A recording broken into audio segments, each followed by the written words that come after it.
appropriation. What is the curse? The curse is death, okay? So, in his body, he underwent death.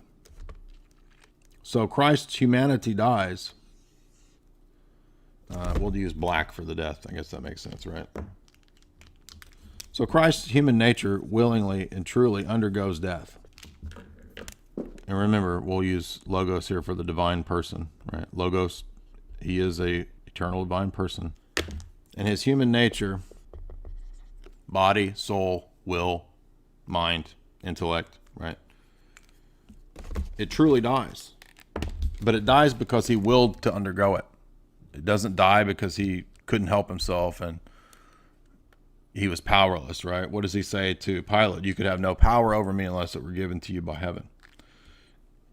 Namely, he himself, right? He is heaven. He is truth.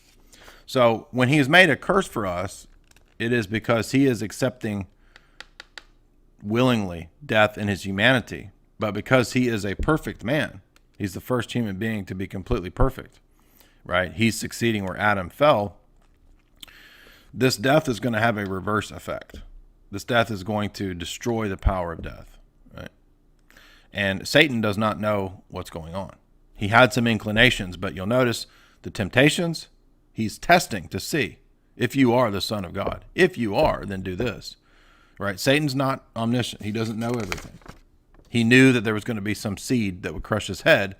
That's what prompted him from the time of Pharaoh or Abel, from the time of Cain and Abel, all the way up through to the time of Pharaoh, up to the time of Herod. He wants to crush out that seed, but he doesn't know what's going on. You can't remove the atonement and redemption from the issue of the devil, which Protestants do. So one thing that this doesn't mean, being made a curse for us, we're going to get to the atonement here. It doesn't mean that the Father damns the Son. This is the idiocy and blasphemy of Protestants, namely traditional Reformation Protestants, right? Classical Protestants. And yes, they all teach this. They teach the Father damns the Son in this event. This is ludicrous. First of all, this, if you have paid attention to all the Trinitarian theology that we've done so far, you know this is impossible. The Father can't damn the Son because the Trinity has one will. It can't split. You can't divide the Trinity. Like one person of the Trinity can't reject the other person of the Trinity. That would split the Godhead. That's completely retarded. I mean, they even think that Jesus went to hell, right? Like he experienced damnation. No, he didn't. That's called Nestorianism. And if you want to adopt that doctrine, you only have two options. You either have to say that there's a human person in Christ who got damned and sent to hell, or you have to believe that the Trinity is split. Now, both of those options are completely retarded, but that's where the Protestant penal substitutionary legal transaction atonement requires you to go. If Jesus is a divine person, then it's impossible to believe that the Father damned the Son. This is completely stupid. Now, what about my God, why hast thou forsaken me? That is an expression that fulfills the psalm, and Christ is truly experiencing death in his human nature. He is truly undergoing the death that we would experience. He's not being cut off from the Father because the He there is always one with the Father. But he is truly experiencing and undergoing death in his human nature. Now, the heretics said, okay, well then that means that when he underwent that death, then the descent, this is how the reformers started interpreting his descent into Hades. The descent into hell is Jesus is damned for us. No, that's ridiculous. And the descent into hell is the harrowing of hell. This is a complete destruction of all of the idiotic Protestant theology about the atonement. Let's listen to what St. John says. Since Christ was without sin, because he had done no iniquity, and he who was that takes away the sin of the world, nor was there deceit found in his mouth, Isaiah 53:9, John 1:29. He was not subject to death, right? He took on the seed of Adam. If he didn't want to, he didn't have to die, even though death had entered in by the sin of Adam.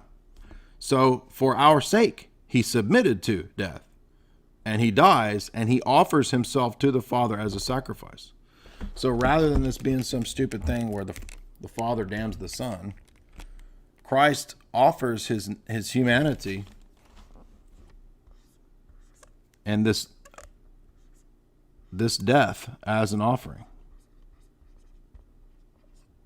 to the Father. And again, this is also Trinitarian. He's not being damned. He's offering that human death as an offering.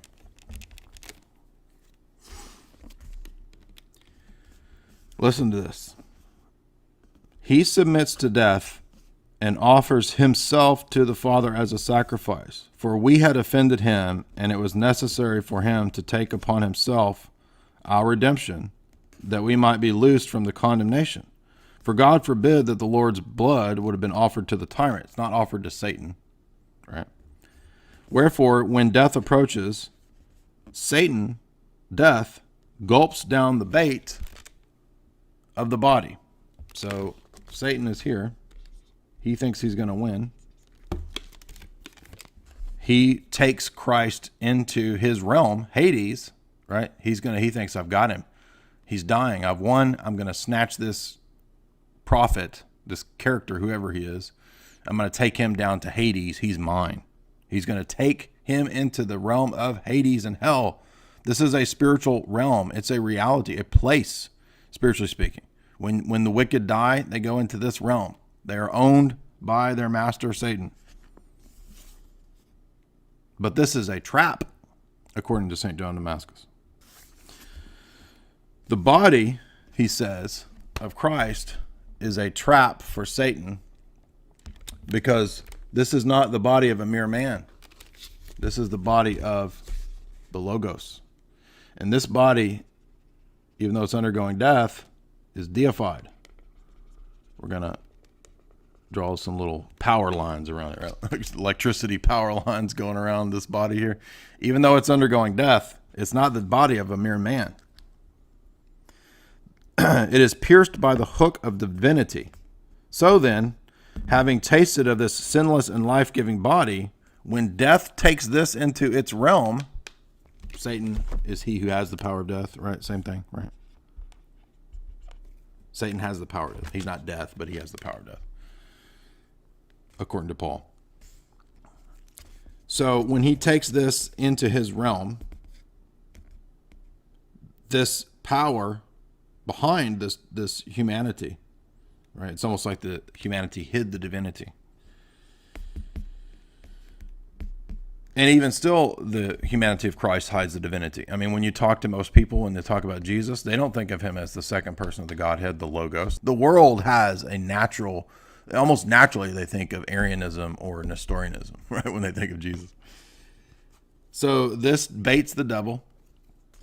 Devil takes him into his realm, Hades. But before we get to that, St. John Damascus says, this is why the death of Christ destroys death and the power of Satan. Because this is divine life and power. He's taking it into his kingdom. Because of the power of divine life and power, it destroys his kingdom. He no longer has the keys to death and Hades, does he? Remember that verse? What did that verse mean? Who has the keys to death and Hades now? A man does. A God-man does, you see.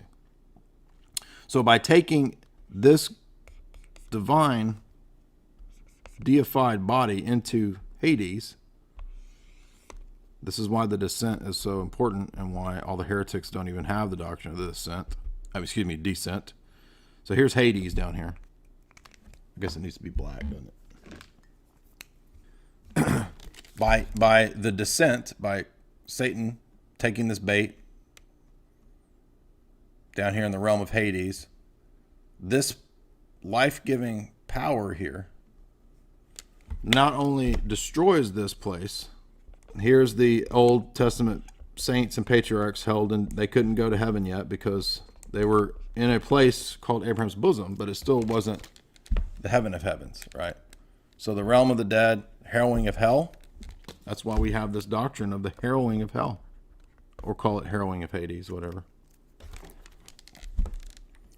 You couldn't go to heaven until Christ in his body had ascended into heaven, right? And made atonement in the heavenly tabernacle, right? Nobody could go there until that, the New Testament says. So when he went down there, he descended in his soul, his deified soul, into Hades, and that destroys the power of this realm. Imagine it like a virus being put into the system, like, at the end of the Matrix and Neo, like he becomes the virus to destroy the Matrix, right? That kind of a thing. But before we get to the descent, we want to make one last point that St. John makes about the fact that some of the heretics and historians and people, they would say, oh, but wait a minute, if his soul went to Hades, then there's two Christs, right? And that's clever, sort of slippery there that they try to pull. But St. John of Damascus blows this away. He says, by the way, he says that this descent destroyed the power of the devil forever.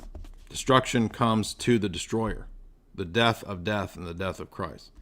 And so even though as man he died, as man Christ died, the divine person wasn't cut off from the Father. As man Christ died, his soul was separated from his immaculate body. However, the divinity was remained unseparated from both his soul and his body, because Christ is a divine person. And therefore he was never divided into two hypostases. He was never divided into two persons. Even at this death, he wasn't divided into two persons. For from the beginning, both had their existence in the same way in the person of the Word. And when they were separated from each other in death, body and soul, Christ's death, each one of them remained the possession of the one person of the Word, the Logos.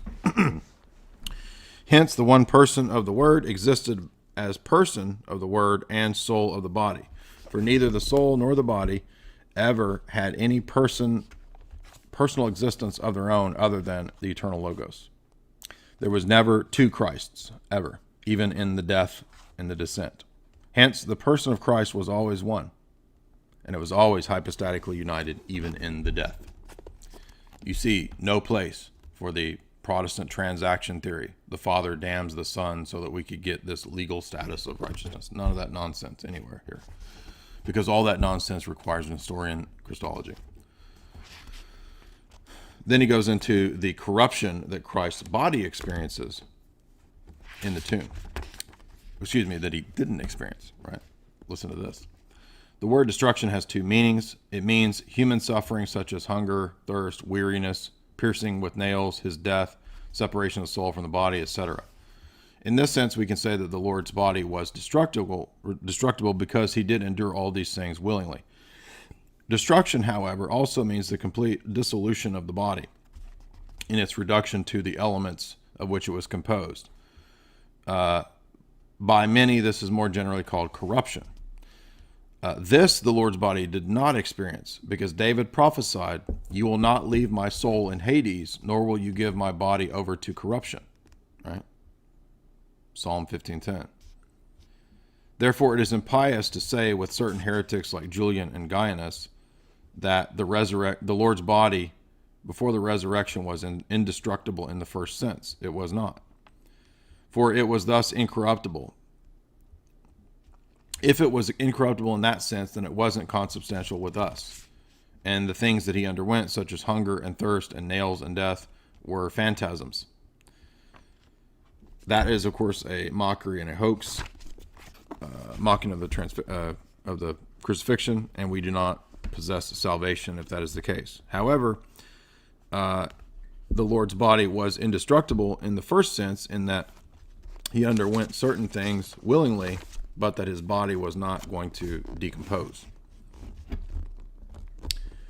And through his body, the Lord granted the resurrection and consequent incorruptibility to our bodies, himself being the first fruits of the resurrection, and incorruptibility and impassibility. For corruptible must put on incorruption, says St. Paul.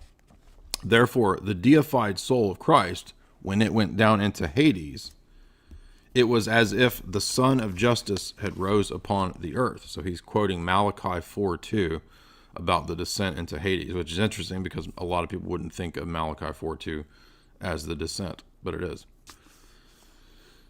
So that also the light might shine upon those who were under the earth, in Hades, in darkness and in the shadow of death. So that just as he had brought the good news of peace to those that were on earth, so also might he bring deliverance to the captives and sight to the blind and those that were under the earth. And thus the gospel was preached even to those in Hades. 1 Peter 3:19. You ever wonder why your Protestant churches never explain to you 1 Peter 3:19? This is one. He became a refutation of unbelief even to those that were in Hades. The gospel was preached in Hades, right here. All of those Old Testament people, many of those pagans presumably too, heard the gospel. That's why God wasn't unjust to all of these people that had died, who had never heard of Israel or the coming Messiah or whatever.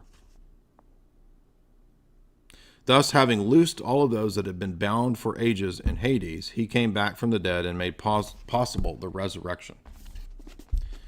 And after the resurrection from the dead, he put aside all human passions, such as hunger, thirst, sleep, fatigue, and the like. And although he did eat with his disciples, he did this because he wanted to, not because of need.